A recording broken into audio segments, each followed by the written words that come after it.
The iPhone 16 Pro and iPhone 16 Pro Max are a big deal literally because they have larger displays at 6.3 inches and a whopping 6.9 inches. The latter is the largest display ever on an iPhone.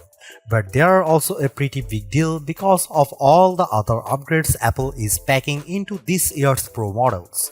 Both the iPhone 16 Pro and 16 Pro Max get a new A18 Pro chip that's designed from the ground up for Apple Intelligence features and a new dedicated camera control button that's designed to make everything from zooming to changing focus depth easier.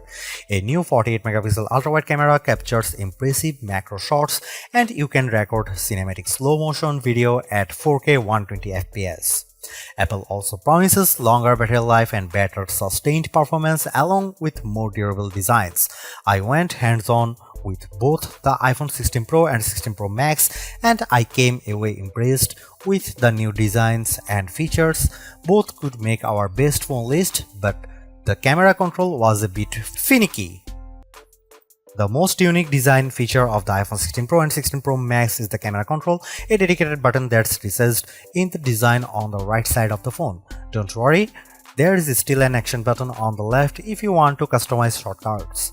The haptic camera control lets you launch the camera with a hard press and you can just start snapping photos with another press. From there, I could long press to start recording video.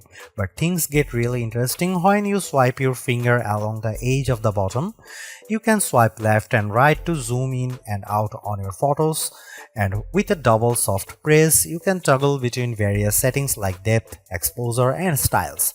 It works, but I found the button a bit finicky and I had to swipe more than I like to go from one option to the next. Still, I could see myself using the camera control all the time to quick launch into the camera so I never miss a shot. The iPhone 16 Pro and 16 Pro Max both look like solid upgrades, but the iPhone 16 Pro could be the better value. You get the same 5x telephoto zoom as the larger Pro Max in a smaller design, and the screen is big enough where you might not have max envy. I personally prefer a larger screen and the longest battery life, so I would probably go for the iPhone 16 Pro Max, but if you are on a tighter budget, go regular Pro. Stay tuned for our full rated review.